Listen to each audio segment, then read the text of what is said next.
Celebrity show ನೋಡಿ ಬರ್ತಾ ಇದ್ದೀರಾ, ಹೇಗೆ ಅನಿಸ್ತು ಸರ್ ನಿಮಗೆ Darshan sir acting cinema? D boss ಬಗ್ಗೆ ಏನು ಹೇಳೋದು, D boss is the boss and ಅವ್ರ ಥರ ಡೈಲಾಗ್ ಡೆಲಿವರಿ ನಾನು ತುಂಬಷ್ಟು ಸಿನಿಮಾಗಳು ಅವ್ರದ್ದು ನೋಡಿಲ್ಲ. I think I've missed a lot that I have to catch up on. ಸೂಪರಾಗಿ ಮಾಡಿದ್ದಾರೆ. Larger than life cinema. I think ತುಂಬ ದಿವಸ ಆದಮೇಲೆ ಒಂದು ಕಂಪ್ಲೀಟ್ ಸಿನಿಮಾ ನೋಡಿರೋ ಅಂಥ ಒಂದು ಏನು ಹೇಳೋದು ಆ ಫೀಲ್ ಸಿಕ್ತು. ಎಷ್ಟೊಂದು ಕ್ಯಾರೆಕ್ಟರ್ಸಲ್ಲಿ ಎಷ್ಟು ಚೆನ್ನಾಗಿ ಕನೆಕ್ಟ್ ಆಗುತ್ತೆ ಅಂದರೆ ಸಿನಿಮಾ ನೋಡ್ತಾ ನಂಗೆ ಎಷ್ಟೊಂದು ಕಡೆ ಕಣ್ಣೀರೇ ಬಂದ್ಬಿಡ್ತು. ಡಿ ಬಾಸ್ಗಿರೋ ಕ್ರೇಜ್ ಐ ಥಿಂಕ್ ಅದು ಹೇಳೋದೇ ಬೇಡ, ಎಲ್ಲರಿಗೂ ಗೊತ್ತು. ಆ್ಯಂಡ್ ಎಷ್ಟು ಚೆಂದ ಮಾಡಿದ್ದಾರೆ. ಈವನ್ ಆರಾಧನಾ ಅವರು ಫಸ್ಟ್ ಸಿನಿಮಾ ಅಂತಲೇ ಹೇಳೋಕ್ಕಾಗಲ್ಲ. ಆ್ಯಂಡ್ ಲ್ಯಾಂಗ್ವೇಜ್ ಅದು ಗೊತ್ತೇ ಆಗಲ್ಲ. ಸುಧೀರ್ ಸರ್ ಅಂತೂ ತುಂಬ ಅಳಿಸಿದ್ದಾರೆ. ಆ್ಯಂಡ್ ಕ್ಯಾರೆಕ್ಟರ್ಸ್ನ ನಮ್ಮ ಜೊತೆನೇ ಟ್ರಾವೆಲ್ ಮಾಡಿಸ್ತಾರೆ. ಆ್ಯಂಡ್ ನಾವು ಆ ಕ್ಯಾರೆಕ್ಟರ್ ಜೊತೆ ಕನೆಕ್ಟ್ ಆಗೋ ಥರ ಮಾಡ್ತಾರೆ. ಓವರಾಲ್ ಒಂದು ಒಳ್ಳೆ ಸಿನಿಮಾ. ತುಂಬ ಟೈಮ್ ಆದಮೇಲೆ ತುಂಬ feel good cinema, complete cinema ನೋಡಿ ಫೀಲ್ ಬಂತು.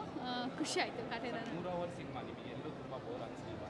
ಇಲ್ಲ, ಅದೇ ಇವರು ಆವಾಗಲೇ ಹೇಳಿದಾಗೆ ನೀವು ಆ ಕ್ಯಾರೆಕ್ಟರ್ಗಳ ಜೊತೆ ಟ್ರಾವೆಲ್ ಆಗ್ತೀರಾ. ಬೇರೆ ಬೇರೆ ಟೈಮ್ ಲೈನ್ ಬೇರೆ ಇದೆ ಅದರಲ್ಲಿ. ಸೊ ಸಡನ್ನಾಗಿ ಪ್ರೆಸೆಂಟಿಗೆ ಬರುತ್ತೆ, ಪಾಸ್ಟ್ಗೆ ಹೋಗುತ್ತೆ. ಆ್ಯಂಡ್ ಆ ಥರ ಕತೆಗಳು ಮಿಕ್ಸ್ ಆ್ಯಂಡ್ ಟ್ರಾವೆಲ್ ಆಗುತ್ತೆ. ಸೊ ಆದ ಕಾರಣ ಎಲ್ಲೂ ಬೋರ್ ಆಗಲಿಲ್ಲ. ನನಗೆ ತುಂಬ ಇಮೋಷ್ನಲ್ ಅಂತ ಅನಿಸಿದ್ದು ದರ್ಶನ್ ಸರ್ ಹಿಂದೆ ನಿಂತ್ಕೊಂಡು ಇವರಿಗೆ ಡಬ್ ಮಾಡ್ತಾರಲ್ಲ, ಅದು ಸೀನಲ್ಲಿ ಅವರಿಗೆ ಚೆಂಗ್ಲು ಅವರಿಗೆ ಒಂದು ಚಪ್ಪಾಳೆ ಬರುತ್ತೆ, ಅವ್ರಿಗೊಂದು ಆಗುವಂಥ ಖುಷಿ ಅದು ನನಗೆ. ಹೌದಾ, ಸರಿ, ಸಾರಿ, ಏನೋ ಹೇಳ್ಬಿಟ್ಟಿದ್ದೀನಿ. ಅದು ನಂಗೆ ತುಂಬ ಇಷ್ಟ ಆಯಿತು. ಎಸ್, ನನಗೆ ಎಸ್ಪೆಷಲಿ ಡೈಲಾಗ್ಸ್ ಮತ್ತು ಫೈಟ್ಸ್. ಯಾಕಂದರೆ ಯಾವ ಫೈಟ್ಸು ನಾರ್ಮಲ್ ಆಗಿಲ್ಲ, ಏನೋ ಒಂದು ಚಾಲೆಂಜ್ ಇದೆ ಅದರಲ್ಲಿ. ಎಲ್ಲ ಎರಡು ಕಾಲು ಯೂಸ್ ಮಾಡೋ ಥರದ್ದು ಅಲ್ಲವೇ ಅಲ್ಲ ಎಲ್ಲ ಫೈಟ್ಸ್ಗಳು. ಸೊ ಪ್ರತಿಯೊಂದು ಫೈಟ್ಸು ಯುನೀಕ್ ಆಗಿದೆ. ಆ್ಯಂಡ್ ಡೈಲಾಗ್ಸ್ ಅಂತೂ ಸಕ್ಕತ್ತಾಗಿದೆ. ಸುರಿಸ್ಬೇಕು, ಜೋಲ್ ಸುರಿಸ್ಬಾರ್ದು. ನನಗೆ ಫೇವ್ರೆಟ್ ಡೈಲಾಗ್ಸ್ ಸಕ್ಕತ್ತಾಗಿತ್ತು. I think dialogues, B G ಎಮ್ಗಳು, everything about the cinema amazing ಆಗಿದೆ. Everything reflects of D Boss. ಹೌದು, ಸಕ್ಕತ್ತಾಗಿದೆ. ವಯಸ್ಸಾಗಿರೋ ಅವರೇ ಡೈಲಾಗ್ ಹೇಳ್ದಂಗೆ ಅದು ಬರೀ ಅವ್ರದ್ದು ನತ್ತಿಗೆ ಮಾತ್ರ ವಯಸ್ಸಾಗಿರುತ್ತೆ. ಅವ್ರಿಗೆ ಆ ಎನರ್ಜಿ ಹಂಗೆ ಇರುತ್ತೆ. ಅವ್ರಿಗೆ ವಯಸ್ಸಾಗಲಿ ಆಗದಿರಲಿ ಐ ಥಿಂಕ್ ನೆತ್ತಿಗೆ ಮಾತ್ರ, ನೆತ್ತರಿಗಲ್ಲ ಅಂತ.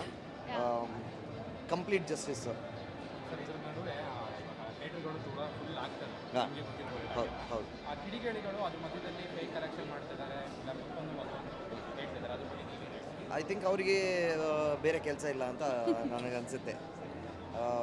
ಸೊ ಎಲ್ಲಿ ಹೋದ್ರೂ ಒಳ್ಳೆಯದು ಅಂತ ಇರಬೇಕಾದ್ರೆ ಒಂದೆರಡು ಈ ಥರ ಇರುತ್ತೆ.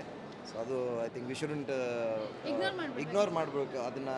ಅದಕ್ಕೆ ನಾವು ಅಟೆನ್ಷನ್ ಕೊಟ್ಟರೆ ಮಾತ್ರ ಅದು ದೊಡ್ಡದಾಗುವಂಥದ್ದು ಆಗ್ತಾ ಇರುತ್ತೆ.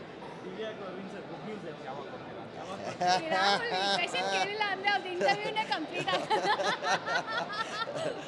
ನಿಮಗೆಲ್ಲ ನಿಮ್ಮನ್ನು ಕಣ್ ತಪ್ಪಿಸಿ ಮಾಡೋಕ್ಕಾಗತ್ತಾ ಅಂತಲೇ ಹೇಳಬೇಕಲ್ಲ. ನಾವು ನಿಮ್ಮದು ಸ್ಟ್ಯಾಂಡರ್ಡ್ ಕ್ವೆಶನ್ಗೆ ಸ್ಟ್ಯಾಂಡರ್ಡ್ ಆನ್ಸರ್ ಒಂದು ಮಾಡ್ಕೊಂಡ್ಬಿಡ್ತೀವಿ. S, thank you.